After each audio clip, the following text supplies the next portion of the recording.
하나님께서 우리 예수 그리스도를 통해 우리를 구원하신 목적은 단순히 우리가 이 땅에서 먹고 사는 세상적인 존재로 살아가는 것이 아니라 하나님의 사람으로 준비시키셔서 하나님을 진정으로 예배하는 사람들로 만드는 데 있었습니다.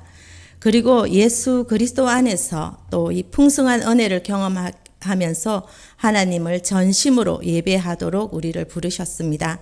그런데 우리의 모습이 예배의 삶과 또 실제 세상 속의 삶이 너무나 분리되었다는 것을 자주 경험합니다. 전능하신 하나님의 능력으로 구원받은 우리들이지만은 너무나 쉽게 세상적인 삶에 빠져들고 세상 속에서 또 타협하는 것이 또 우리의 모습이기도 합니다. 우리의 또한 모든 시간은 1분 1초까지라도 하나님의 것입니다. 온 세상에 단 한 평의 땅이라도 전부 하나님의 소유입니다. 우리가 그것을 너무나 잘 알고 있음에도 매 순간마다 모든 상황에서 하나님을 바라보지 못하고 하나님을 놓치고 살아가고 있습니다. 또한 우리의 예배와 삶은 절대로 분리될 수 없다는 사실입니다. 예배 따로, 삶 따로 이렇게 될 수 없다는 것을 말씀을 통해서 보여주고 있습니다. 구약에서 하나님께 예배드리는 마음이 삶 안에서 나타나지 못했을 때 하나님께서는 그 예배를 받으시지 않으실 뿐 아니라 오히려 가증한 예배다 아주 손세를 치셨습니다. 이것을 말씀을 통해서 보겠습니다. 표준 세번역 이사야 1장 13절 15절입니다. 다시는 헛된 재물을 가져오지 말아라. 다 쓸모없는 것들이다. 분향하는 것도 나에게는 역겹고 초하루와 안식일과 대회로 모이는 것도 참을 수 없으며 거룩한 집회를 열어놓고 못된 짓도 함께 하는 것을 내가 더 이상 견딜 수 없다. 너희가 팔을 벌리고 기도한다 하더라도 나는 거들떠 보지도 않겠다. 너희가 아무리 많이 기도한다 하여도 나는 듣지 않겠다. 너희의 손에는 피가 가득하다. 말씀에서와 같이 하나님께서는 하나님 보시기에 합당하지 않게 드려지는 예배를 받지 않으실 뿐 아니라 범죄 행위로 정하셨습니다. 이런 죽어있는 예배의 심각함에 대해서 많은 선지자들은 피를 토하며 경고했습니다. 우리는 한날 한시에 같은 예배를 드립니다. 어떤 이는 하나님이 받으시는 예배를 드렸습니다. 어떤 이는 받지 않으시는 예배를 드린 것을 우리가 성경 말씀을 통해서도 잘 알고 있습니다. 가인과 아벨의 제사입니다. 지금 우리도 이곳에서 예배 드리고 있습니다. 그런데 누구는 가인의 제사를 드릴 것이고 누구는 아벨의 제사를 드리고 있을 것입니다. 그러나 우리는 내가 드려지는 이 예배가 어떤 제사인지 알지 못합니다. 왜냐하면 그것을 판단하시는 분은 오직 예배를 받으시는 하나님의 기준과 뜻이기 때문입니다. 그러면 가인의 제사와 아벨의 제사의 차이점은 무엇이었을까요?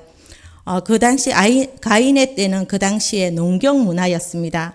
아담이 에덴에서 쫓겨났습니다. 그리고 가인과 아벨을 낳았습니다. 그 당시는 육축을, 가축을 음식으로 먹지 않았습니다. 우리가 그걸 어떻게 알 수 있냐면 창세기 9장 3절을 보게 되면 모든 산 동물은 너희의 먹을 것이 될 것이라. 홍수 그 이후에 이제 먹을 것이 없으니까 하나님께서 살아있는 모든 짐승이 너희 먹을 것이 되리라. 너희 양식으로 삼아라 이렇게 말씀하셨습니다. 그러니까 가인과 아벨의 그 당시의 생업은 당연히 농사 짓는 일이었을 것입니다. 그런데 성경에서 가인은 농사 짓는 사람이었고 아벨은 양을 치는 사람이었다고 말하고 있습니다. 우리가 이들의 직업을 보고 짐작할 수 있는 것은 가인은 일상에서 자기가 먹고 사는 생존을 위해서 살아가다가 그 소산으로 하나님께 제물을 올려드렸고 아벨은 양을 치며 살았던 이유는 자신이 먹고 사는 문제가 아니라 그 당시에는 양을 먹지 않았으니까요. 먹고 사는 문제가 아니었습니다. 오직 양을 치는 이유는 하나님께 제사를 드리기 위해서라고 생각할 수 있습니다. 그러니까 쉽게 말한다면 아벨은 그의 삶의 중심이 제사였고 그 제사를 위해서 제물을 준비하는 그 삶을 살았던 것입니다. 그런데 가인은 달랐습니다. 가인의 중심은 예배가 아니었고요. 자기가 먹고 마시고 생존하는 것, 이것이 중심이었습니다. 물론 가인도 자신의 일상에서 가장 최선의 것, 가장 좋은 것으로 농산물 중에서도 가장 좋은 과일로 해서 구별해서 하나님께 드렸습니다. 그런데 그것은 가인의 기준에서는 최선의 예배였는지는 몰라도 예배를 받으시는 분 하나님께는 그 예배가 합당하지 않았습니다. 그래서 하나님은 그 마음에 하나님 제사의 중심이었던 아벨의 제사는 받으시고 가인의 예배는 받지 않으셨던 것입니다.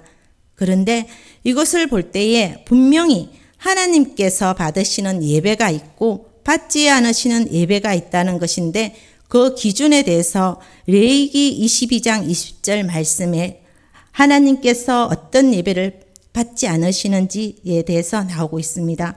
험 있는 것은 무엇이나 너희가 드리지 말 것은 그것이 기쁘게 받으심이 되지 못할 것임이니라. 제사는 즉 예배는 하나님께서 기쁘게 받으심이 되어야 한다는 말씀입니다. 그러니까 내가 막 그 찬양의 분위기에 취해서 또 내가 만족해서 기쁘게 드리는 것이 아닙니다. 예배의 주인 대신 예배의 왕 대신 하나님께서 기쁘시게 받으셔야 한다는 말씀입니다.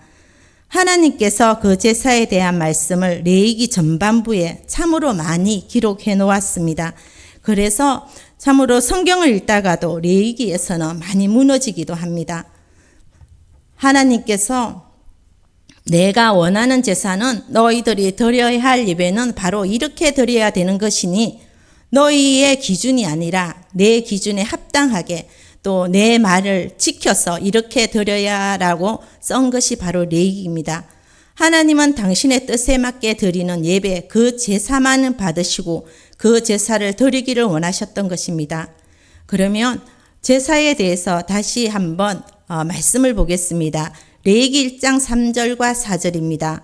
그 예물이 소의 번제이면 흠없는 수것으로 회막문에서 여호와 앞에 기쁘게 받으시도록 드릴지니라. 그는 번제물의 머리에 안수할지니 그를 위하여 기쁘게 받으심이 되어 그를 위하여 속죄가 될 것이라. 이와 같이 제물은 하나님의 정하신 조건과 또 제물을 드리는 방식도 하나님이 정해주신 규정에 어긋나지 않아야 하는 것입니다. 그래야만 하나님께서 기쁘게 받으시는 제사로 인정되었던 것입니다. 따라서 하나님께서 받으시는 제사는 내 기준에서 최선으로 최고로 드려지는 것이 아니라 하나님의 그 기준에 합당하냐 아니냐 이것이 먼저입니다. 그렇다면 하나님께서 정하신 것이 얼마나 중요한 것인지 다시 한번 말씀을 통해서 보겠습니다. 우리는 나답과 아비훗의 사건에서 교훈을 얻을 수 있습니다. 나답과 아비훗 그들은 바로 아론의 두 아들들입니다. 아론의 아들이면서도 그의 작은 아버지는 바로 민족의 지도자 모세입니다. 그리고 아론은 하나님께서 특별히 세우신 제사장이었습니다. 이 시대로 말하면 금수저로 태어난 특별한 특권을 가졌다고 볼 수 있습니다. 제사장 아론이 모세가 이제 이렇게 하나님의 말씀대로 하나도 틀림없이 첫 제사를 완벽하게 하나님께 드립니다. 하나님의 영광이 머무시는 성막에서 또 하나님께서 제사를 너무 성공적으로 올려드린 것입니다.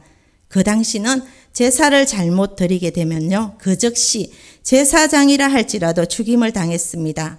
이게 바로 무엇이냐면 하나님이 원하시는 기준이었고 말씀이었습니다.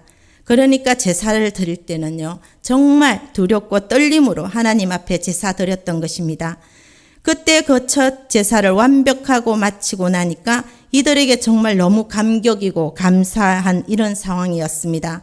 그때 제사장의 아들 나답과 아비훗 또한 제사를 마치고 그런데 그 즉시 갑자기 거기서 죽임을 당하는 비극적인 사건이 레위기 10장 1절과 2절에 나타납니다. 아론의 아들인 나답과 아비훗은 그렇게 순종하지 않고 어디서 가져왔는지 알 수 없는 불을 가지고 와서 그 향을 피운 것입니다. 그러자 그때 여호와께서 불이 나와서 그들을 즉시 삼켜버렸습니다. 그리고 그 자리에서 이들은 죽임을 당하게 됩니다. 이때가 첫 제사를 성공적으로 마친 후였습니다. 더구나 죽임당한 그들은 제사장의 아들들이었습니다. 우리가 두려우신 하나님 앞에서 또한 이 시간 예배를 드리고 있다는 사실을 꼭 기억해야 할 것입니다. 그렇다면 이번에는 하나님 보시기에 합격이고 인정받는 예배가 있습니다. 우리가 잘 아는 제사입니다. 바로 아브라함의 제사입니다. 하나님께서 아브라함에게 네가 가장 사랑하는 독자 이삭을 데리고 모리아 산으로 가서 제물을 바치라 라고 명령하셨습니다. 아브라함이 하나님 명령에 순종하기 위해서 모리아 산으로 갑니다. 그리고 그 아들을 결박하여 제단에 묻습니다. 그리고 칼로 찔러서 이삭을 죽이려는 하는 그 순간에 하나님께서 아브라함을 부르셨습니다. 아브라함아 아브라함아 내가 내 독자까지 아끼지 아니하였으므로 이제야 너가 나를 두려워하는 줄 내가 아노라 라고 말씀하십니다. 그리고 그 뒤를 돌아보았더니 이삭을 대신해서 번제물로 드릴 어린 양을 준비하셨습니다. 이것이 바로 독생자 대신 예수님을 예표하는 것입니다. 아브라함이 이삭을 대신하여 그 어린 양을 잡아 죽여 제사를 드릴 때 제사를 받으시는 하나님께서 이후에 하나님의 아들 예수 그리스도가 처참히 죽임당하는 그 십자가를 보고 계셨습니다.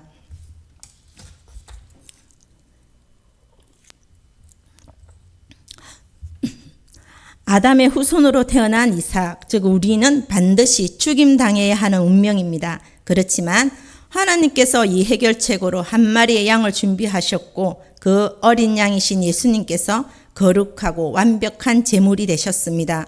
죽어야 할 이삭을, 즉 우리를 대신해서 예수님께서 번제단 갈보리 십자가에 올라가셨습니다. 이후에 그 십자가가 세워진 갈보리 언덕이 바로 아브라함이 드렸던 모리아산입니다.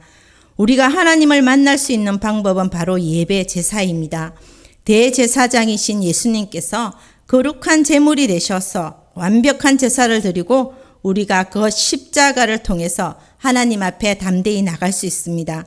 그렇다면 신약으로 와서는 이렇게 예수님께서 십자가를 제사로 완벽한 제사를 이루셨기 때문에 제사의 형식과 방법이 구약 시대와는 전혀 다릅니다. 로마서 15장 16절 말씀입니다. 이 은혜는 곧 나로 이방인을 위하여 그리스도 예수의 일꾼이 되어 하나님의 복음의 제사장 직분을 하게 하사 이방인을 제물로 드리는 것이 성령 안에서 거룩하게 되어 받으실 만하게 하려 하심이라. 예수님께서 어린 양이 되셔서 제단의 제물이 되셨습니다. 그래서 이제는 더 이상 양이나 소를 잡아서 제단에 불을 피울 필요가 없게 되었습니다. 우리가 지금 예배로 드리지만은 우리가 제물되는 양이나 소를 가지고 나오지는 않습니다. 그렇다고 해서 예배 드릴 때 제물이 필요 없거나 필요 없다는 생각을 할 수 있습니다. 하지만 그렇지 않습니다. 오늘 말씀을 보면 사도 바울은 자신을 예수의 일꾼이 되어서 구약의 제사장이 아니라 복음의 제사장의 직분을 감당한다고 말씀하십니다. 그렇다면 이 복음의 제사는 바로 제물로 드리는 것, 이것이 복음의 제사다라고 말씀하시는 것입니다. 그러니까 복음의 제사의 제물은 바로 이방인이라는 것입니다. 구약의 제사장들의 제물을 하나님의 뜻에 맞게 드려야 했던 것처럼 바울 역시 이방인의 제물을 아무렇게나 드릴 수 없었습니다. 제물은 험없고 거룩해야 하는 것입니다.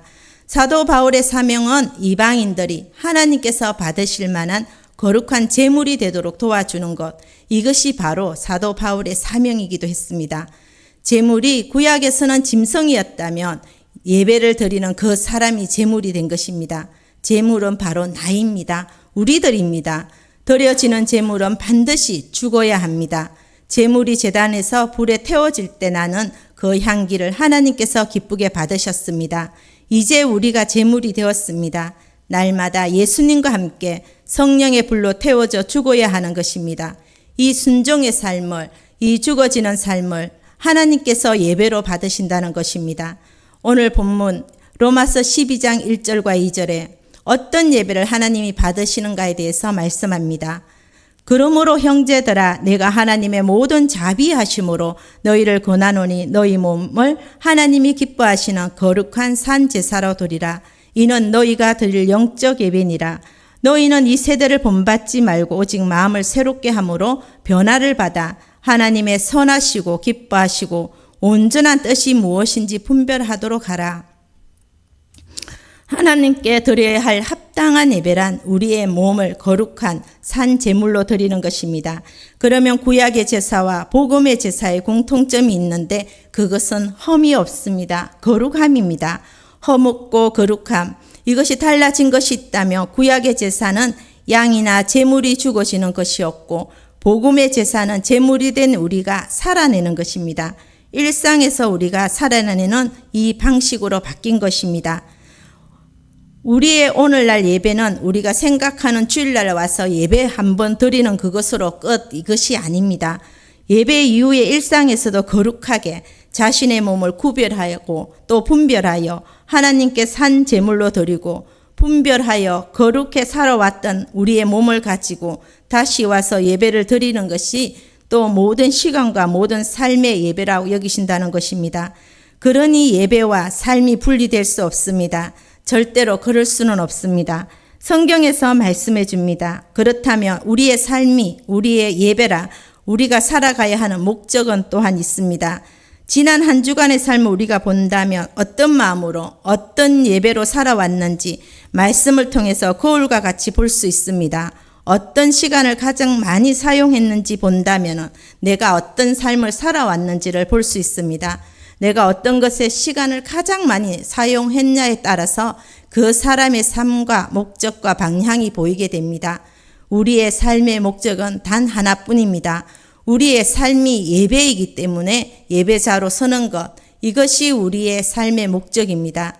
예배를 통해서 하나님의 살아계심을 경험하고 그 주신 말씀에 감동을 붙들고 또 일상에서 아주 작은 것부터 순종하여서 하나님이 기쁘시게 또 거룩한 제물이 되는 것, 이것이 바로 우리를 창조하신 목적이고 우리가 살아가야 될 삶의 본분인 것입니다. 오늘도 이 하루는 하나님과 온전히 동행하는 하루의 삶이 예배되는 삶이 되기를 원합니다.